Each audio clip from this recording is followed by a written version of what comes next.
o Alex vai trazer um conteúdo mais expositivo para vocês, mas que acho que vai ser muito, muito importante.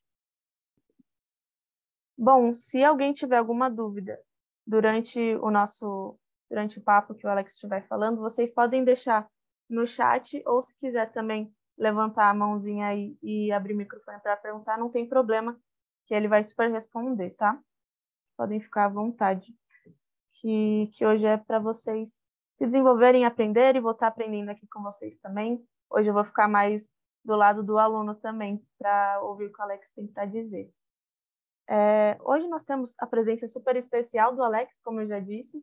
Ele é nosso mentor aqui na UARI, também é diretor de produto já tem alguns anos, já foi nosso instrutor há alguns anos atrás, e também ele atua como escritor no site Product Oversee, que é ali um portal de produto. Então, tenho certeza que ele entende muito bem sobre o que ele está falando. Alex, muito obrigada por você ter aceitado o convite e compartilhar com a gente um pouquinho de todo esse seu conhecimento. Eu sei que o conhecimento é aquela coisa mais preciosa que a gente tem, então, muitíssimo obrigada. Oi, Bia, obrigado pela introdução, obrigado pelo papo. Bom vê-los aqui, para você que está ao vivo, para você que vai assistir a gente no futuro também. É um prazer estar na UARI, escola que eu vi nascer na área de produtos, e seguimos aqui contribuindo para a comunidade, fazendo com que possamos amadurecer juntos. E como a Bia comentou, vou só reforçar, por favor, deixem os microfones abertos caso vocês queiram falar alguma coisa, me interrompam do início ao fim, não tem problema. A ideia é justamente que a gente possa trocar bastante. E independente do momento de senioridade, independente da experiência de vocês, para quem está migrando para produto, para quem já trabalha, para quem está em áreas de negócios e que tem seus projetos também, esse conteúdo se encaixa, vai ser super relevante. Então, vamos aproveitar juntos. É a grande vantagem de quem está aqui ao vivo versus as pessoas que vão nos assistir no futuro. E, turma, para começar, sem mais delongas, vamos ao que interessa. E só para fazer uma introdução rápida, quem sou eu, né? Então, eu sou casado, tenho 2 filhos, estão vendo a foto deles pequenininhos aí, Olívio e o Valentim. Sou nômade, morei em algumas cidades diferentes, dentro e fora do Brasil, além de viagens que mudaram a minha vida. Sou apaixonado pelos estudos, pela leitura, tanto que consegui encaixar isso no meu propósito profissional também. Sou head de produtos no GRAM, que é uma edtech, que trabalha em preparatório para concursos públicos, graduação, pós-graduação, escola de coding, enfim, uma edtech com um portfólio bastante extenso. Além disso, como a Bia comentou, tem alguns artigos publicados no Product Oversee. Quem quiser conhecer mais de produto, quem tiver esse estilo de ensino mais ativo, que gosta de ir lá consumir, estudar, acesse o Oversee. Tem muito conteúdo interessante escrito pelas próprias pessoas da comunidade de produtos no Brasil, que é um diferencial importante para que você escute as pessoas reais, trazendo questões reais. Assim como o Product Gurus, que foi um podcast onde eu participei da sua organização, da criação de vários produtos lá atrás, desde quando éramos 1.700 pessoas seguidoras, e hoje um dos podcasts top 10 na área de carreira na Apple Podcast, já tem, enfim, seus dezenas de milhares de seguidores. Também é um lugar muito interessante para vocês consumirem conteúdo além daqui. Professor na UARI, na Produtos Incríveis. Então, galera, vamos lá. Vamos falar sobre conexão da estratégia do teu produto, do teu projeto, com a estratégia da empresa. E antes de entrar nos slides, vou começar dizendo que isso costuma ser uma das maiores dores das pessoas. Dou bastante mentoria, converso com muita gente, vejo isso em inúmeras empresas de diferentes tamanhos, portes, empresas startups de 30 pessoas, a empresa de 6.000 pessoas, esses problemas existem. Geralmente há uma grande desconexão entre a estratégia da empresa com aquilo que se faz no produto no dia a dia. Há muita gente que às vezes bate a cabeça porque não enxerga essa desconexão. Então, o objetivo hoje é bater um papo sobre tudo isso. E por isso, mais uma vez, tragam suas dúvidas para cá, vamos conversar juntos, tá bom?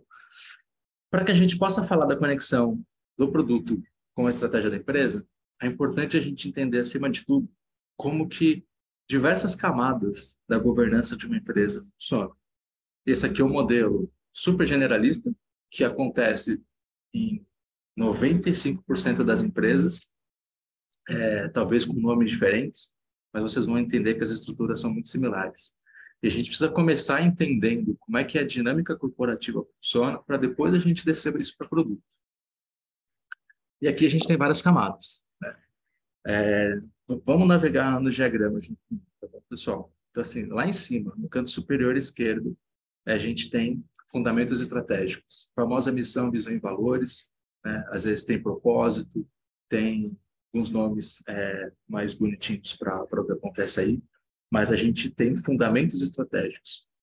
A gente tem análise competitiva e direcionamento estratégico, fechando essa camada lá de cima. E ali dentro é onde acontecem análises de mercado, é onde o C-Level se debruça sobre a concorrência, sobre o mercado, cenários de caos, cenários positivos, análise SWOT, enfim, um montão de coisas acontece dentro da análise competitiva. Ou seja, a partir dos fundamentos estratégicos, daquilo que a empresa quer fazer, para onde ela quer ir, se traça uma análise competitiva. Depois a gente vai para um direcionamento estratégico, né? Os famosos planejamentos estratégicos, em que toda empresa define seus temas, tem uma estrutura, estrutura da companhia, que é o ponto, modelos de negócios, o que a gente precisa fazer com relação ao nosso portfólio de produtos, etc. Depois que essa camada superior está definida, a gente parte para a tradução da estratégia. Objetivos estratégicos, os famosos OKRs estão ali dentro, indicadores, metas, é uma área tática. As iniciativas, os projetos entram aí, a evolução dos produtos entram aí. A partir do momento que as áreas da empresa definem seus objetivos estratégicos, suas iniciativas, a gente tem a questão do planejamento orçamentário, né, avaliação de modelo de budget das várias áreas, dos projetos, que tem alguns ciclos, algumas vezes. E aí a gente entra numa área de feedback. A gente executa as ações que estão planejadas, às vezes elas estão planejadas a longo prazo, às vezes curto prazo, às vezes não tem planejamento, mas no final do dia tudo isso acontece de um jeito um pouco mais caótico, e é natural, tem empresas que o contexto é esse mesmo. E aí quando a gente começa a executar as ações, existem os planos de comunicação, né? A gente precisa contar isso no mercado, precisa contar isso para o nosso cliente, para o nosso usuário, e aí começam os feedbacks. A partir do momento que eu ponho algum projeto no ar, a partir do momento que alguma coisa vai para a mão do meu cliente, eu tenho feedback desse cliente, eu preciso monitorar como é que os indicadores estão indo, eu aprendo com o que o mercado vai responder com relação àquilo que eu estou lançando.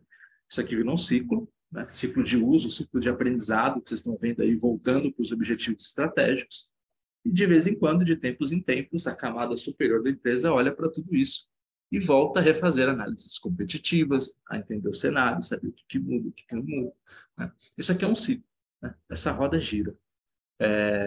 O período, tanto faz.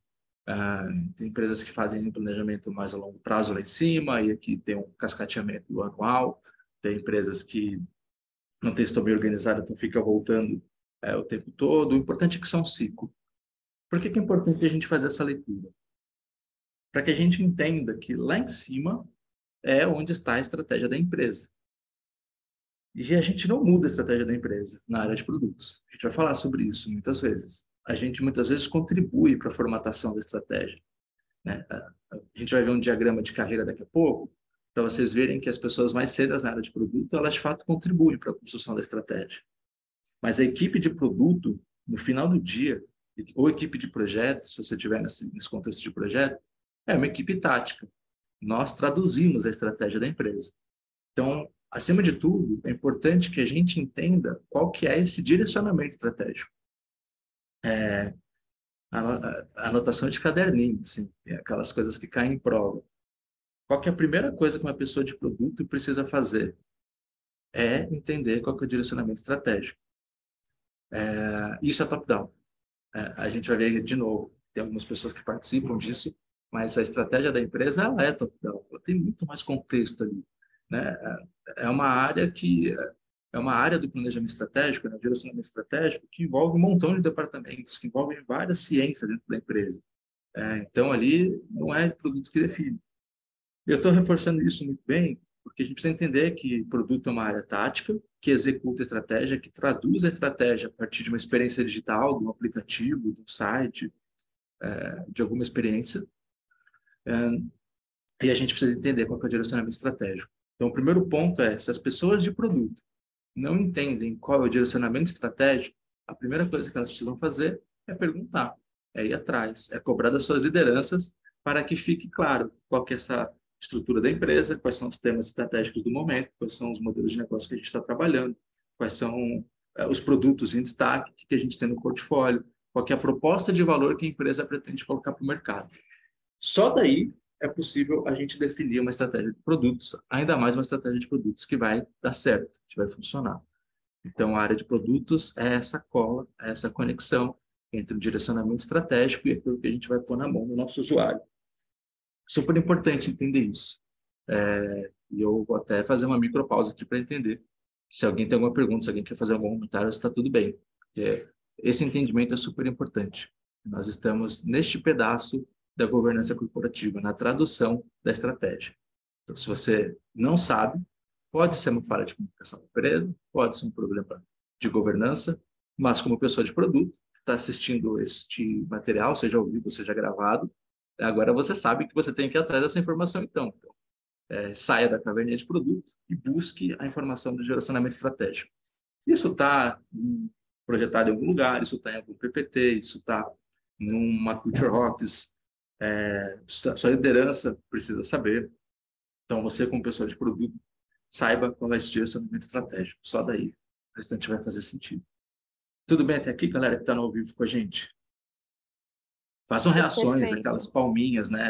Aquelas mãozinhas por cima. Vamos usar os nossos recursos a nosso favor. Então, beleza, galera. É aqui que a área de produtos está inserida. Tá bom?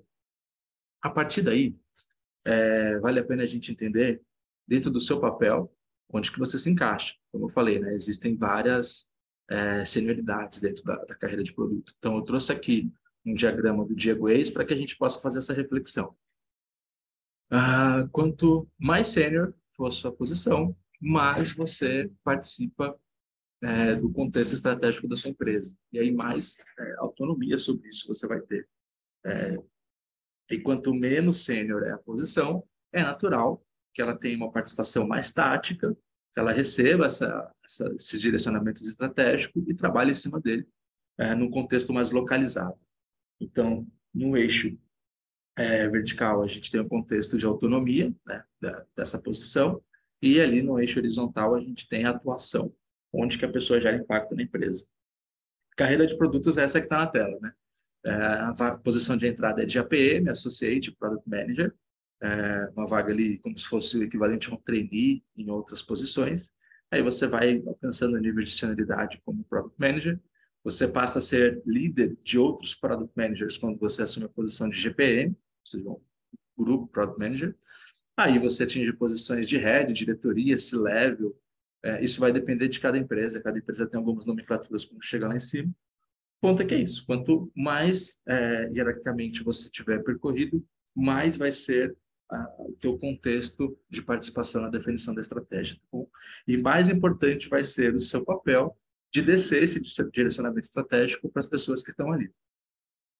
E aí os exemplos que a gente vai ver daqui para frente na apresentação vai ser muito vinculado à construção de um produto.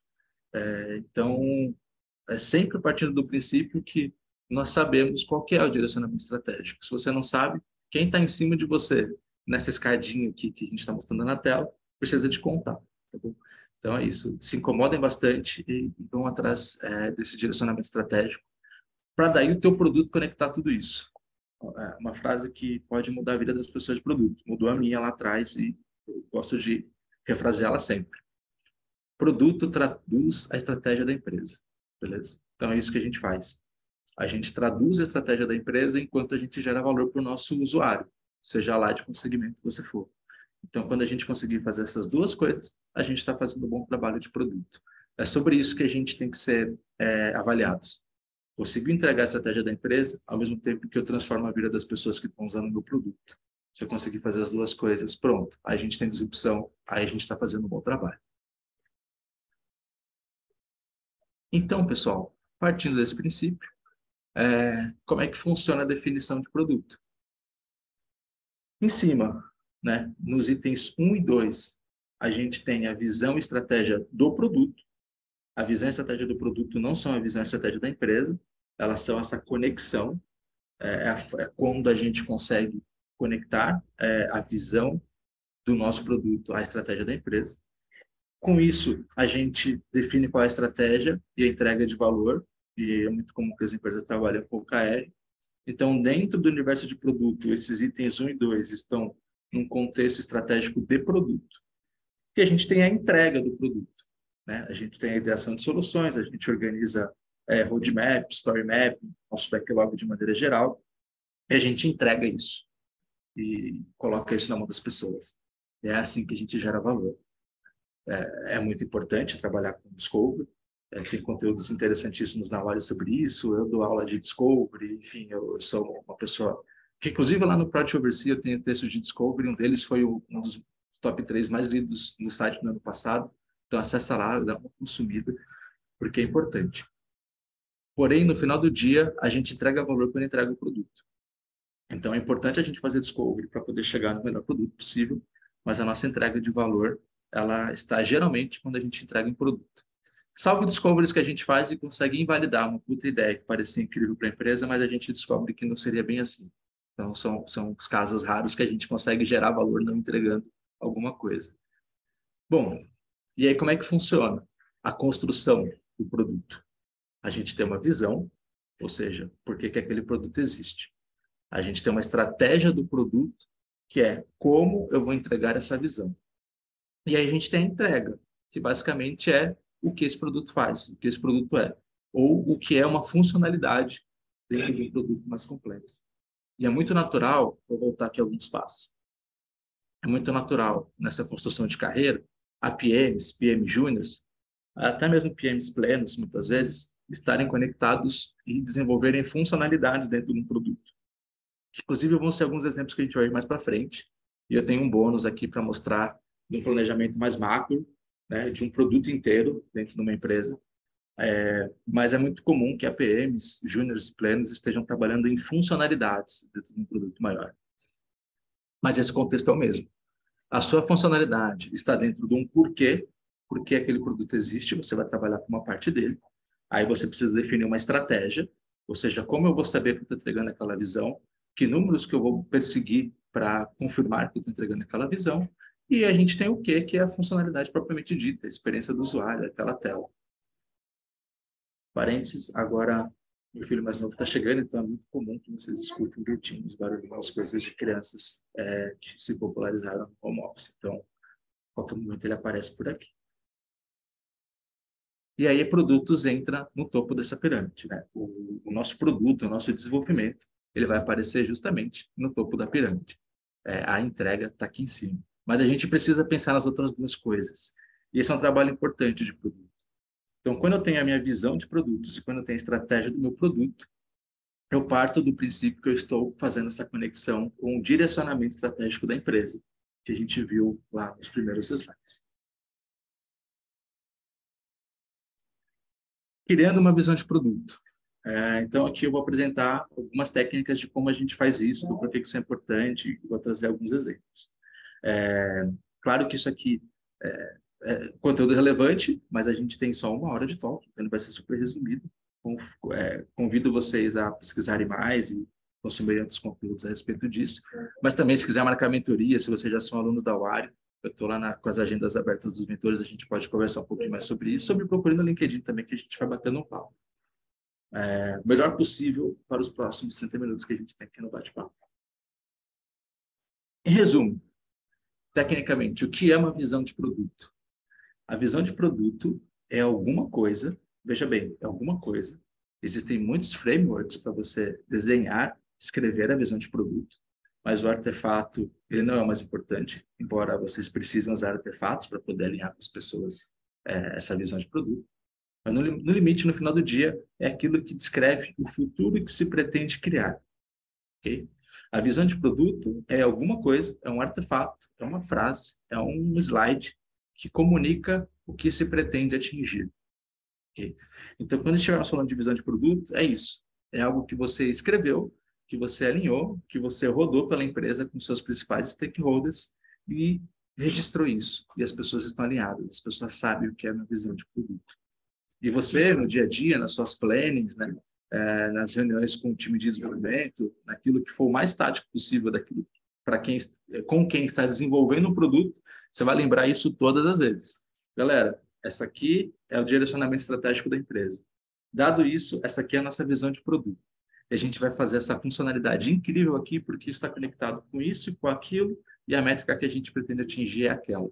Então, a visão de produto é algo que você cria, que você alinha, ou que você cria junto com outras pessoas que estão mais conectadas ao negócio ou em outras esferas dentro da empresa, é, e comunica para todo mundo o tempo inteiro. Tá legal? Exemplos a respeito da visão de produto. A visão de produto, ela vai derivar daquela visão da empresa. E ela vai depender, ela sempre vai depender de qual é a estratégia da empresa. Então, aqui tem um exemplo de coisas que vocês certamente conhecem. A Amazon é uma empresa, ela tem inúmeros produtos lá dentro e ela tem uma visão. A visão da Amazon é ser, no planeta Terra, a companhia mais centrada no usuário. Ela quer construir um lugar onde as pessoas podem encontrar e descobrir qualquer coisa e comprar online, ok? Essa é a visão da Amazon. Qual que é a visão do produto Kindle? Muito simples e é maravilhosa, é super elegante. A visão do produto Kindle é substituir o papel. Ou seja, tudo aquilo que as pessoas de produto estiverem fazendo dentro do Kindle tem que ser melhor ou igual, em geral melhor, do que o que as pessoas têm ao consumirem um livro no papel. Essa é a visão do Kindle e ela está conectada com a visão da empresa, porque se eu posso comprar qualquer coisa, encontrar qualquer coisa, naquilo que for substituir o papel, naquilo que for consumir livros, eu preciso ter isso conectado dentro do meu Kindle. Preciso encontrar qualquer livro, comprar qualquer livro e ler no meu Kindle enquanto eu substituo o papel. Então, essa é a visão de produto. Ela não é a estratégia do produto. Ela é perene. Ela não vai mudar. Ela pode mudar de vez em quando, mas ela não vai mudar quase nunca. Parece que a luz. Obrigado.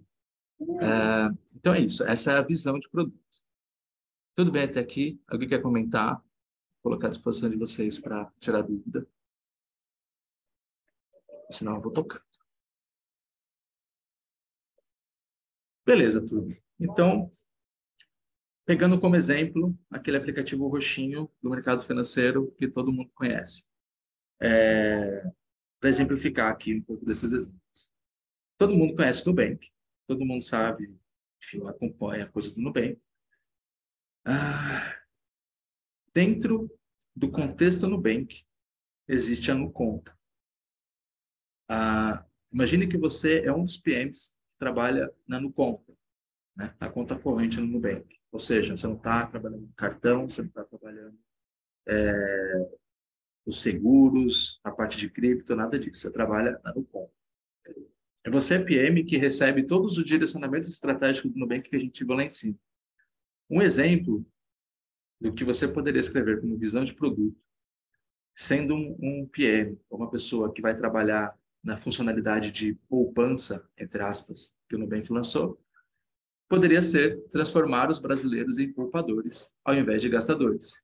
E aí, você vai ter um montão de argumentos, você vai ter um monte de insumos para dizer por que essa visão é importante. Notícias de mercado, história dos brasileiros, etc, etc, etc, etc. E você vai precisar conectar isso a um plano de negócios que faz sentido para aquele direcionamento estratégico. Mas, no resumo, a visão de produtos é transformar os brasileiros em poupadores, ao invés de gastadores. Essa é a visão, ela é inspiracional, ela diz onde a gente quer chegar. Depois disso, a gente parte para a definição estratégica daquele produto. Quais são os princípios de uma definição estratégica do produto? Que ela foca em um segmento por vez.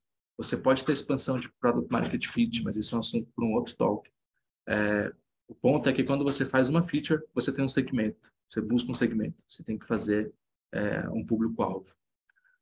Ela tem que estar alinhada à estratégia do negócio, obviamente. Então, do mesmo jeito que a gente viu uma visão de produtos agora há pouco, que ela tem que estar conectada com a visão da empresa e com o direcionamento estratégico, aqui na estratégia mais ainda.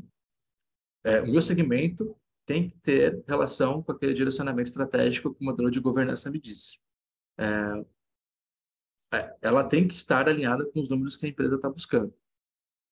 Ela, obviamente, precisa focar nos meus clientes, mas aqui tem uma reflexão importante. Ela não necessariamente precisa estar focada nos meus competidores. Você pode fazer benchmark, você pode fazer pesquisa, você pode entender como outras empresas estão resolvendo aquele problema. Mas o ponto é, não faça igual aos seus concorrentes, porque inclusive os problemas que ele tem você vai copiar. Então, quando você foca no cliente, entrega essas demandas estratégicas da empresa, você está no melhor contexto possível. E aí, assim como a visão de produto, ela tem que ser comunicada o tempo inteiro. Então, vou para uma planning, vou abrir uma reunião com o meu stakeholder a respeito do meu planejamento para o próximo trimestre. Eu preciso, como pessoa de produto, sempre lembrar da minha visão de produto e da minha estratégia de produto. Por que isso é importante? Como isso está conectado com a empresa. Porque, inclusive, galera, se a gente não tiver isso, a gente não prioriza a roadmap. A gente vai ver alguns assuntos de priorização daqui a pouco nessa apresentação e na parte da entrega. Então, assim, a gente precisa ter uma definição estratégica, a gente precisa saber qual número a gente está buscando e por que isso é importante da empresa. E aí, muitas vezes, a gente entra naquele processo de OKRs. Então, não vou entrar no assunto, também seria tema para um outro tópico, o OKR está super em moda, um monte de empresa utiliza, mas o ponto é que o OKR é uma ferramenta tática, uma ferramenta estratégica, porque a empresa tem uma visão, a empresa tem um OKR, a empresa tem a sua estratégia e a gente desenha alguns OKRs ali que é para dizer como a gente está pegando aquela estratégia, que números eu preciso atingir para dizer que a minha empresa mudou de patamar e conseguiu aquele objetivo estratégico que ela tinha. E é capaz de você ter isso por time. E isso acontecendo no modelo de governança da tua empresa, você também pode definir OKRs para o seu produto. Aqui tem alguns exemplos, que eles são muito subjetivos, acho que vale a pena a gente passar rapidamente, mas só para tangibilizar um pouco melhor como é que é essa relação da estratégia. Então, se no primeiro case a gente falou do Nubank, aqui só para dar um outro exemplo, e a gente daqui a pouco continua a história do Nubank, é o Quinto Andar. Né? Quinto Andar tinha como visão ser a maior imobiliária do Brasil até 2025. Isso é a estratégia da empresa, tá legal? Quinto Andar, tá lá em cima. Como objetivos, ser imobiliária com mais imóveis alugados em 2021. Lembra que a estratégia ela é o como eu vou atingir a minha visão? Se a minha visão é que será maior em 2025, em 2021 eu estou dizendo como eu vou subir um degrau mais para poder chegar nessa estratégia. E aí, o que pode ser um KR desse objetivo? Ter 1 milhão de imóveis alugados em 2021, porque no meu planejamento estratégico, no meu business plan, no meu benchmark, eu entendi que nenhuma imobiliária tem mais do que 1 milhão de imóveis alugados. Então, esse vai ser o objetivo estratégico da minha empresa em 2021. Descendo isso por nível de produto, é como se eu tivesse estratégia dentro do quinto andar, do time de aquisição e do time de anúncios. Então, no meu produto, eu não estou falando de roadmap ainda, gente. Olha só, isso é super importante. A gente primeiro define a visão e a estratégia para depois dizer o que vai ser entregue. Então, eu tenho um time de aquisição de inquilinos e nesse time eu tenho um meu objetivo estratégico que é diminuir a fricção no onboard. Beleza? Essa é a estratégia do meu produto. Qual que é a estratégia do meu produto trabalhando no quinto andar para 2021? Diminuir a fricção no onboard. Como eu vou saber se eu estou conseguindo chegar nesse resultado? É tendo um onboard que não passa de 3 minutos. Então, eu tenho um objetivo estratégico e eu tenho um número que vai me dizer se eu estou chegando nesse objetivo estratégico ou não. Tá legal? E aí, partindo para aquele case do Nubank que a gente estava falando, né? O case da poupança, do controle financeiro. Se eu tenho uma visão de transformar os brasileiros em poupadores ao invés de gastadores, a minha estratégia para aquele ciclo pode ser daquele ano, daquele trimestre, daqueles 6 meses, isso vai depender de contexto para empresa, de empresa para empresa. Mas eu posso definir que a minha estratégia para este período é criar formas fáceis de acumular dinheiro. O que está faltando aqui nesse exemplo é a gente colocar os números assim como a gente fez no Instagram. Mas é para tangibilizar, para a gente continuar a construção daquilo que a gente falou sobre o Nubank na parte anterior. E aqui a gente está falando um pouquinho mais de estratégia do produto. Antes de eu partir para a parte que é mais entrega, que é mais delivery agora, feedback de novo. Assim, tudo bem. Como é que vocês estão aí? Vocês têm alguma dúvida? Vamos conversar. Se alguma coisa não estiver fazendo sentido, não estiver claro, comentem aí, por favor. Tudo certo por enquanto, Alex. Boa, turma. Bom, aí vamos para a entrega, né? Que é aquele topo da pirâmide, aquela partezinha lá de cima, que é onde a gente fica a maior parte do nosso tempo. Mas que é importante a gente falar sobre tudo isso que a gente vai falar aqui, para que a gente esteja conectado com a estratégia da empresa. Toda essa primeira parte da apresentação, até agora, é o que costuma estar mais nebuloso, todo mundo que eu converso na área. Porque a empresa tem direcionamento estratégico, isso muitas vezes não está claro para as pessoas não sabem que elas deveriam ir atrás dessa informação. Aí a gente não constrói uma visão de produtos que conversa com a visão da empresa, e a gente não constrói uma estratégia de produtos e números que a gente pretende atingir para o nosso produto, que estejam conectados com o direcionamento estratégico da empresa. Isso aqui costuma ter mais problema. E aí as pessoas focam muito nessa parte daqui para baixo. Que para você que trabalha com produto, pode ser que várias coisas não sejam novidades.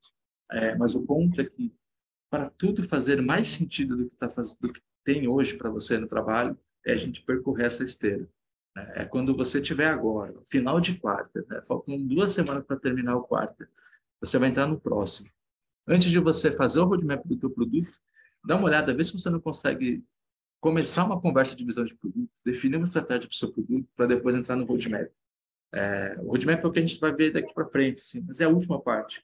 Se ele não estiver perguntando a estratégia da empresa, você pode usar essas coisas que a gente conversou aqui para isso, a chance do seu roadmap não ter sucesso, ou ele não ter tanto sucesso como poderia, é muito grande. Oi. Chuva. Então, vamos lá, galera, para o que é a construção do produto. Em geral, esse aqui é o fluxo de trabalho das empresas. Então, a gente tem a estratégia de produto ali na Pronto.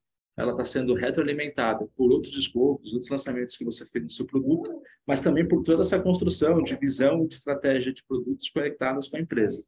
Daí você gera hipóteses, daí você vai para o roadmap, daí você prioriza, descarga, você decide fazer discovery, você vai para o delivery, aí você faz um discovery, descobre o que você precisa, e aí vai para o delivery. Então, esse aqui é o ciclo de desenvolvimento do produto, geralmente. E aquela parte de estratégia e visão ficou lá para trás. Então, entrando no detalhe aqui, mensagens importantes, crosstalk. Discovery. É importante que as pessoas se façam a pergunta se elas realmente precisam fazer um processo de descoberta. Descoberta de produto, que não é UX Research, são coisas diferentes, que não é simplesmente fazer pesquisa para o usuário. O mais importante é você se perguntar se você precisa de discovery. Se você realmente tem algum risco que precisa ser mitigado, ou se você não tem clareza de como você vai gerar valor, de como você vai potencializar valor, se você não tiver clareza de como você vai trabalhar growth naquilo que você está se preocupando fazendo no seu produto, aí você vai para o processo de discovery. E o mais importante é que ele não pode custar tão caro quanto desenvolver aquilo que você precisa fazer.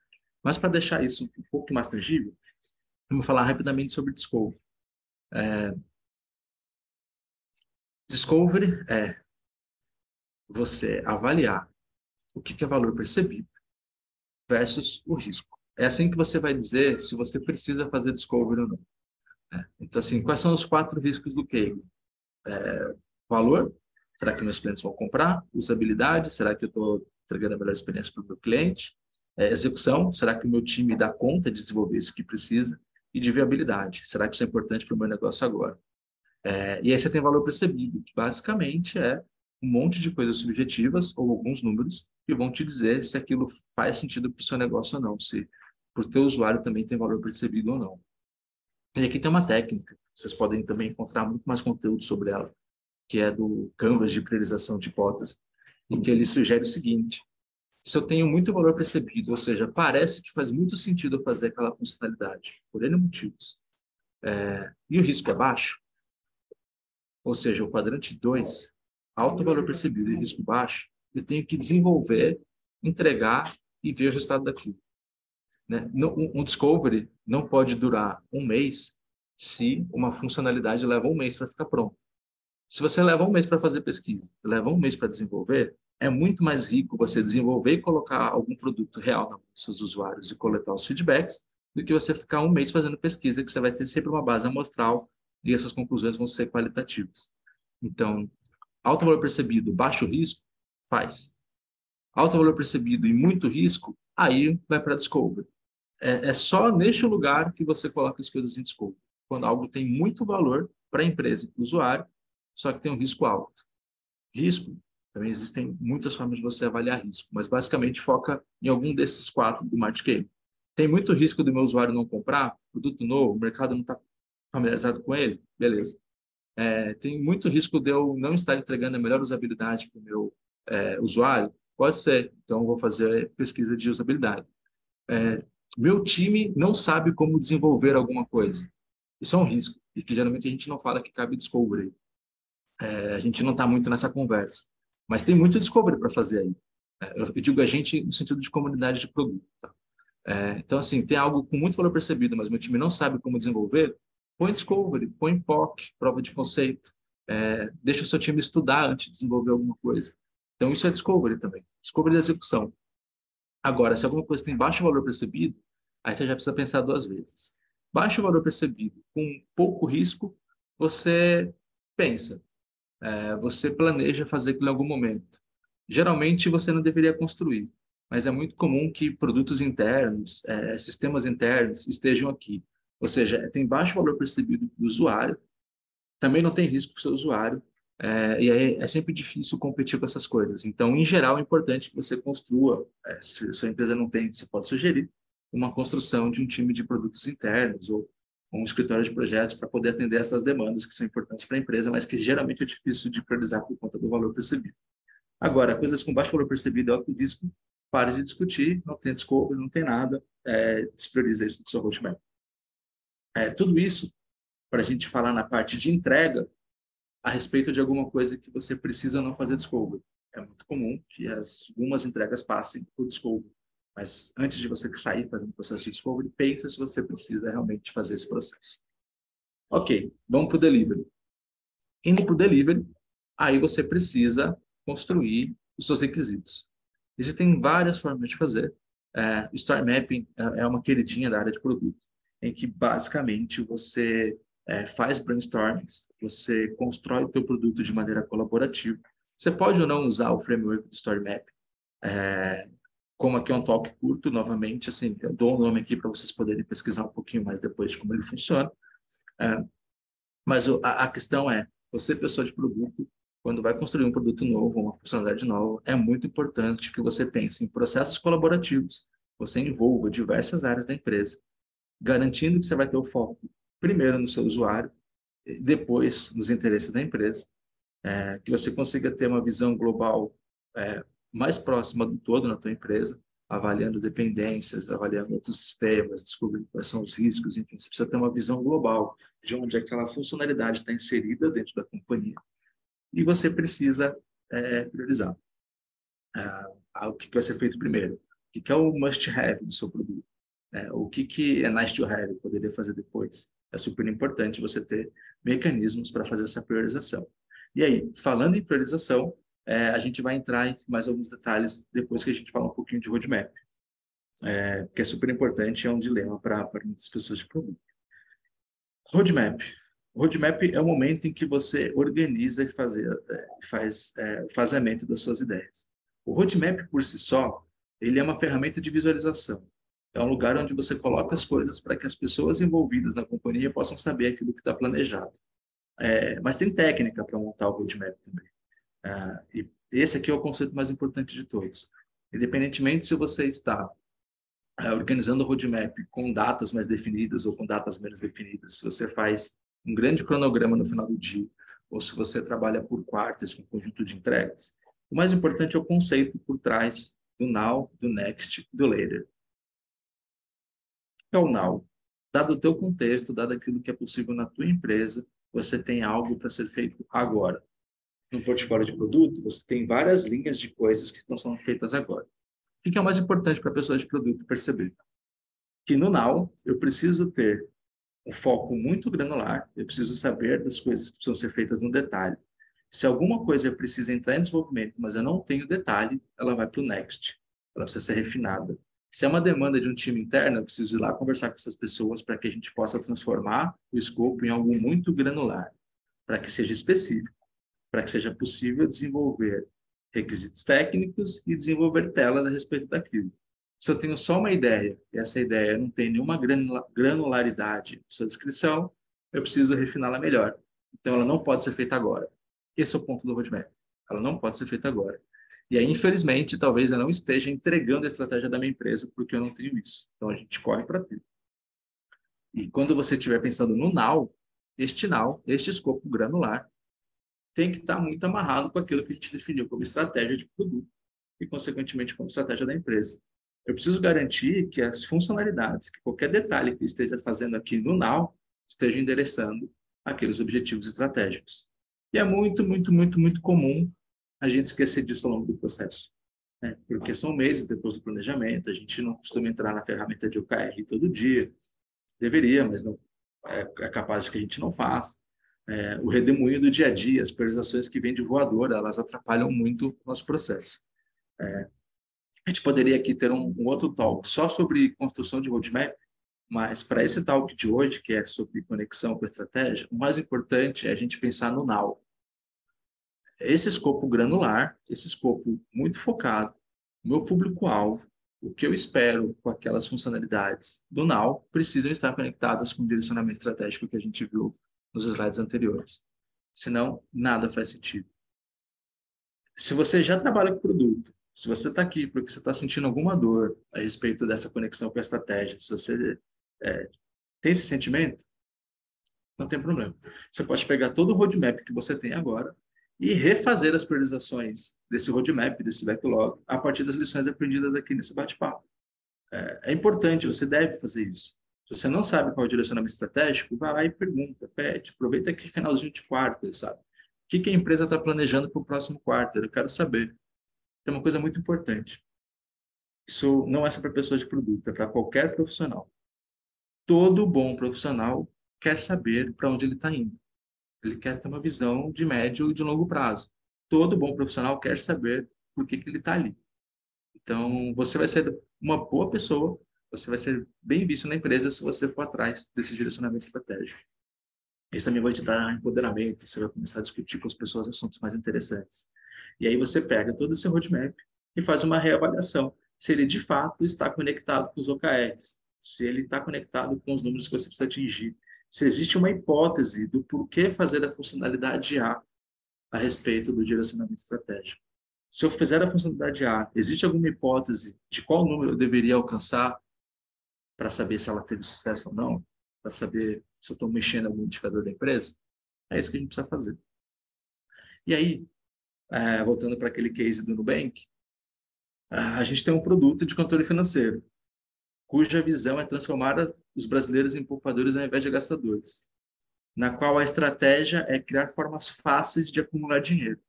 Aí vai lá o PM do Nubank e cria a feature guardar dinheiro, né? Que tem toda uma ciência aqui por trás, tem todo um copy bacana que chama guardar dinheiro e não poupança. Tem até questões regulatórias, por que você não pode chamar de poupança, porque tem regras, tem rendimentos específicos, etc. Então tem toda uma mágica aqui com relação a essa entrega 1. Mas é só para a gente poder seguir aqui o raciocínio e falar desse case do Nubank. E aí, para saber se você vai guardar dinheiro, se você vai fazer a funcionalidade B, a C, a D, se o teu roadmap está fazendo sentido com a visão estratégica, existem ferramentas de priorização. E aqui eu vou trazer algumas delas para a gente caminhar aqui para a reta final do talk. E uma coisa importante, que também não é muito comum, não se fala tanto assim na área de produto, que é quando usar cada uma delas. Porque você não vai encaixar, você vai poder pegar algum desses frameworks, eles não vão dar tão certo assim no dia a dia se eles não tiverem no contexto ideal para serem usados. Antes de eu avançar pelas priorizações, só quero saber se tem alguma pergunta, se alguém tem alguma dúvida, e a gente toca em frente aqui. Esses são muito fofos. Então vamos lá, pessoal, vamos falar sobre talvez as 3 mais simples e mais úteis ferramentas de priorização que você pode ter ali para priorizar o teu roadmap. Lembrando, se você já tiver com o roadmap definido, você pode pegar só o que está no curto prazo, no seu now, e passar por uma dessas aqui para ver se elas de fato estão conectadas com o direcionamento estratégico da empresa. Matriz de esforço e priorização. A mais simples de todas. Essa matriz que vocês estão vendo na tela, se você digitar matriz de esforço no Google você vai ver essa imagem. Vai ver um montão de outras por aí. Você pode usar essa daqui. Quando que a gente usa uma matriz simples dessa? Quando você tem contextos imprevisíveis, ou seja, você tem demandas, funcionalidades que elas vão aparecer ao longo do tempo, no espaço muito curto, e você não tem hoje um grande backlog para endereçar. Então, assim, seu backlog é enxuto, é imprevisível, e você precisa tomar uma decisão muito rápida. É nesse contexto que você utiliza uma matriz de prioridade. Se você tiver um escopo gigante, um projeto à la ERP, por exemplo, não dá para você usar isso, porque são muitos recursos, são muitas funcionalidades, e não vai dar para você decidir o que você vai fazer primeiro, de um jeito simples, numa matriz, que é simplista também. Mas se você tem que tomar uma decisão rápida, se tem poucas coisas na mesa para decidir, ela funciona. E como é que ela funciona? Basicamente, o que você tem é a vendo aí na tela. Assim, você tem um eixo vertical que determina esforço. Para você dizer qual é o esforço, é importante que você esteja com as pessoas que estão envolvidas naquele desenvolvimento para dizer qual é o esforço. Você precisa ter algum detalhamento a respeito daquilo que precisa ser feito. Lembra, vou voltar aqui. Para ela estar ali, ela está no now, e você tem um escopo granular, você tem um escopo muito específico, você tem as histórias do usuário, você tem uma tela dizendo o que é aquele negócio. Aí você tem impacto. E o que é impacto? Cara, só não usa impacto. Assim, só não usa essa palavra solta, super subjetivo. Se você fez a lição de casa, você entende o direcionamento estratégico da empresa, você construiu uma visão de produto, você tem a estratégia do produto, você definiu um número que a tua squad, que a tua tribo está buscando. Então, é esse número que você põe no impacto. Ou seja, de todas as coisas que estão aí na tela para fazer, qual delas me deixa mais perto, qual delas eu tenho a hipótese de que deixa mais perto de atingir o número X. Aquilo é o impacto. E, bom, você tendo esses dois insumos de esforço e de impacto, o framework vai te dizer o que você faz agora, o que você planeja fazer, o que você faz quando der, e aquilo que você, de repente, nem vai fazer, porque o esforço é muito alto e o impacto é muito baixo. Mas é uma forma de você organizar o seu backlog. Segundo item é o RISE. O RISE tem um artigo do Intercom muito bom sobre o RISE. RISE é Reach, Impact, Confidence e Effort. Bom, a gente está acostumado com um montão de coisas em inglês na área, né? Mas é isso, o Reach é alcance, impacto é justamente esse impacto de negócios que a gente falou agora. Confiança é se você está confiante dos números que você colocou nas colunas anteriores. Pode ser que às vezes você não esteja tanto de um número A ou de um número B.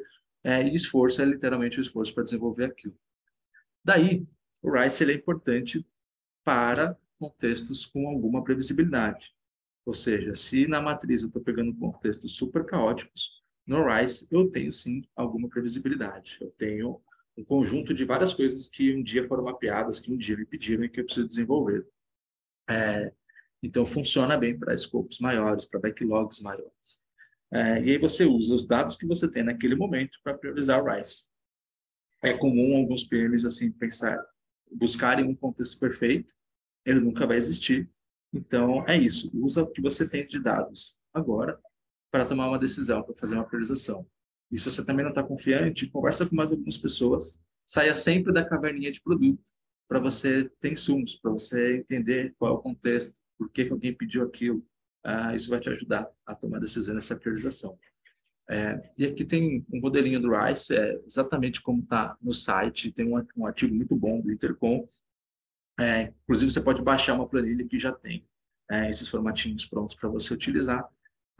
Então, é isso. Assim, qual que é o alcance? É para todos os meus clientes? É para boa parte dos meus clientes? É para uma parte mediana? Não precisa nem colocar um número propriamente dito aqui, mas você tem hipóteses de como que você vai atender a tua base. Qual que é o impacto para o negócio? Você pode usar aqui esse rating, né, de 0 a 3, mas eu te sugiro a colocar número do seu negócio. Você trabalha numa tribo de growth, você tem uma meta de aquisição de alunos, aquela iniciativa vai trazer uma meta alunos, né, no contexto de tech. Você está numa tribo de growth, você tem uma meta de aquisição de usuários, aquela iniciativa que você tem no backlog prevê trazer quantos novos usuários, é esse número que você põe ali. Limite de confiança a respeito dessas estatísticas, e aí junto com o seu time de desenvolvimento, ou com pelo menos o líder técnico, você define ali um grau de esforço. Então, é nesse contexto que você utiliza o RISE para priorizar o detalhe do seu roadmap.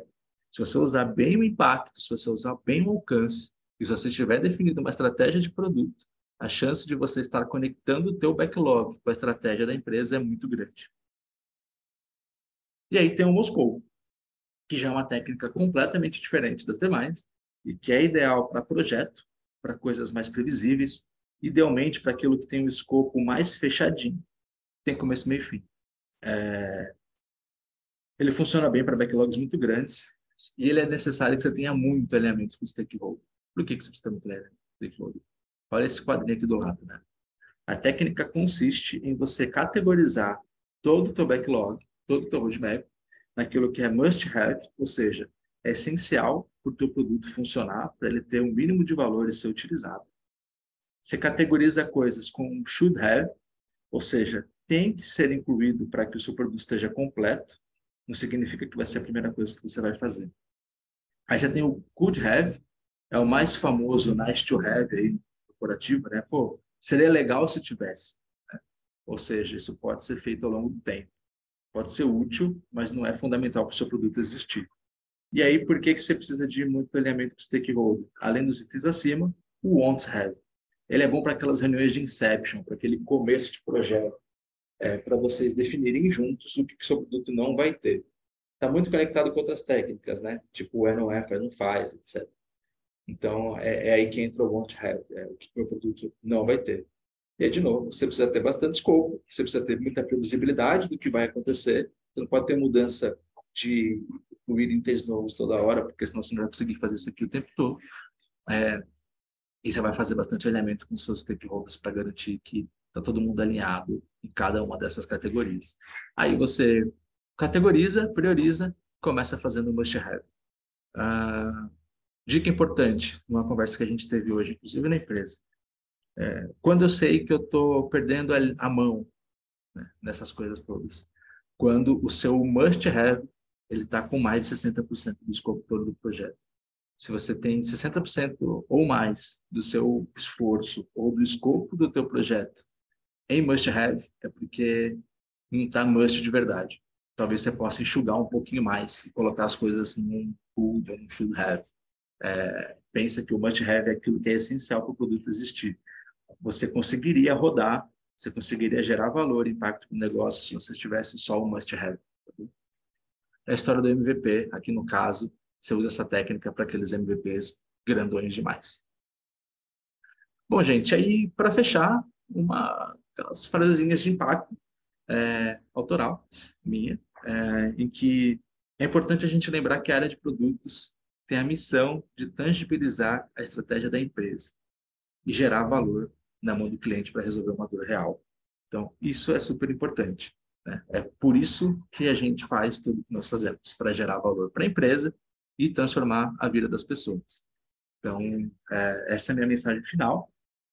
Consegui ser super on time na nossa apresentação, mas temos um espacinho aí para vocês perguntarem, para interagir. Se alguém quiser também compartilhar uma dor aí no seu dia a dia, compartilha para que a gente possa trocar ideias e te ajudar eventualmente.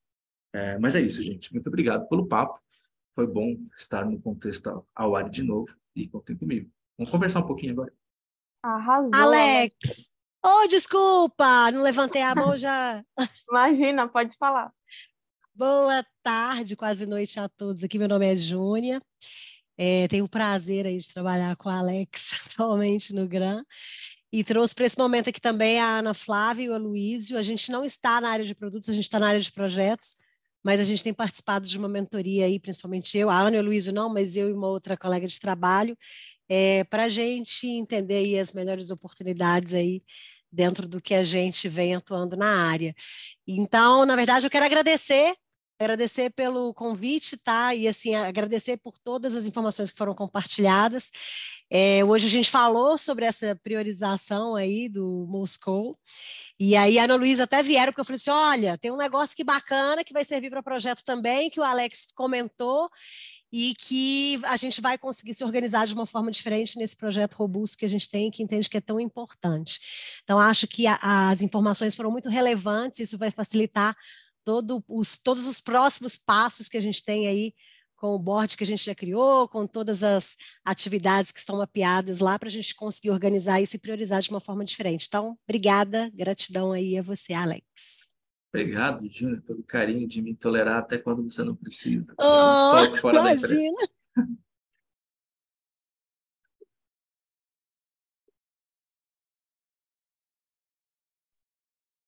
Tava no mudo.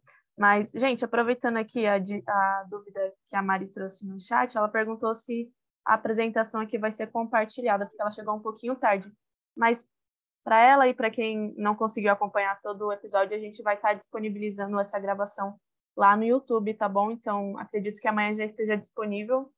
Eu vou compartilhar lá na comunidade, mas aí, se vocês quiserem revisitar todo o conteúdo, vai estar por lá e também alguns episódios antigos para vocês assistirem.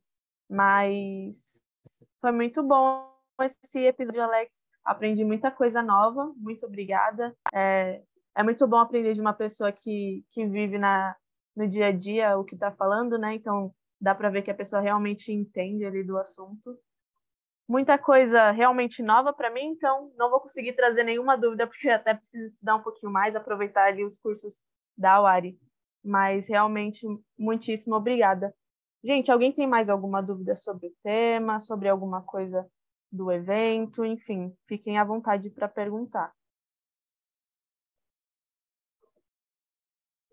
Deixei o espaço aberto aí para vocês compartilharem o LinkedIn. Alex, se você quiser compartilhar também, pode ficar à vontade. Compartilhar sua newsletter. Fiquem à vontade, gente. Eu tenho só uma dúvida, vocês estão me ouvindo bem? Sim, estamos sim, Samuel, pode perguntar. Não, eu só queria, na verdade, entender o contexto da live, porque assim, eu sigo o Alex no LinkedIn, e aí ele Aham. postou esse, né, que ia ter essa palestra hoje e tal, mas está ocorrendo outras lives, outros encontros como esse, é porque eu vi que ele postou, eu já fiz a inscrição e aí tô aqui, mas eu não sei Ah, qual que é o legal. contexto, se tá tendo algumas outras lives, enfim, só para eu ficar por dentro, entendeu? Perfeito, Samuel. Então, essa live é do Aori Talks, da nossa plataforma aqui de ensino online. Então, não sei se você conhece a Aori, mas a gente tem diversos cursos Sim, tanto na. conheço. Então, daí a gente tem esses vários cursos e também esse evento que é da nossa comunidade. Agora a gente está abrindo para o público geral, né? Então, o Alex trouxe você aqui, eu acho que deve ter mais alguém que veio através dele. Mas quinzenalmente acontece os Aori Talks e aí a gente tem temas variados, às vezes é só sobre uma vertente, às vezes é sobre carreira. Então, semana passada a gente falou muito sobre liderança, mas sempre tem algum tema interessante, a gente sempre vai divulgando ali no LinkedIn da Aori, nas redes sociais, dentro da comunidade, sempre tem coisa nova acontecendo. Então, é importante ficar de olho aí nas nossas redes sociais para vocês terem acesso a esse evento, que é bem exclusivo mesmo, é uma coisa para agregar em toda a jornada de vocês aqui dentro. Eu espero que vocês estejam gostando. Joia, perfeito. Gostei muito e pode deixar, vou ficar bem ligadinho para não perder nenhuma outra. Perfeito. Mas, gente, foi isso hoje. Opa, o Felipe tem outra dúvida. Vamos lá, pode falar, Felipe. Opa, boa tarde, melhor, boa noite, vocês me ouvem? Sim, ouvimos sim. Ah, boa. O Alex trouxe a visão de produtos aqui, né, uma vez que ele conceitua como uma descrição de futuro, né, que se pretende criar e que o produto ele vem com essa visão de comunicar o que se pretende atingir. E junto a isso, é ideal e importante que a gente possa perceber que a visão de documentação de produto ela apoia todo o processo de identificar a jornada desse produto, né? De onde ele veio, onde o produto está e para onde ele vai. E assim como é importante todo esse processo, esse rito de documentação, fortalecer a cultura de documentação de produtos, motiva para além do alcance da estratégia, perpassar todas as cadeias de valor de um produto, né? E assim ele torná-lo sólido, acompanhando desde a ideação até a entrega.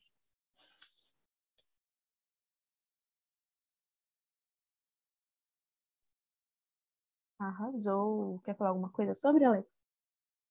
Pô, só um complemento, acho que ele mandou bem demais.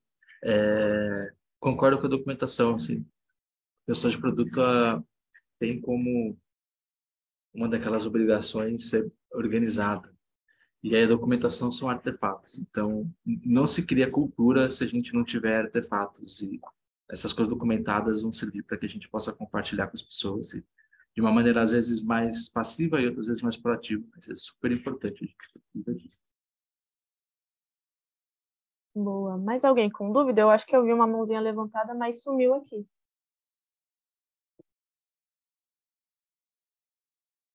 Não, mais ninguém? Então, fechou, pessoal. Foi isso. Esse é o primeiro Hora e Talk que a gente vai disponibilizar certificado de presença, tá? Então, se vocês quiserem postar ali no LinkedIn ou certificado para horas complementares, quem está fazendo alguma graduação, a gente vai entregar para vocês na próxima semana. Então, fiquem de olho ali pelos e-mails. Muito obrigada novamente, todo mundo, pela participação. Hoje está bem friozinho, né? Acho que todo mundo queria estar na cama, então muito obrigada pela participação de todo mundo. Foi muito especial estar aqui com vocês. E, Alex, muito obrigada por estar compartilhando todo esse ensinamento. E a gente se vê pela comunidade, pessoal. Um beijo e boa noite para todo mundo. Valeu, pessoal. E Boa noite, se pessoal. vocês forem alunos da UARI, tem a parte de mentorias lá, quiser estender esse papo, me procurem. E a gente segue a conversa por lá também. Exatamente. Aproveitem todos os mentores, toda a plataforma, que tem muita coisa nova acontecendo e vai ajudar muito vocês em toda a trajetória. Mas é isso, gente. Um beijo. Tchau, tchau. Valeu, tchau, tchau. Tchau.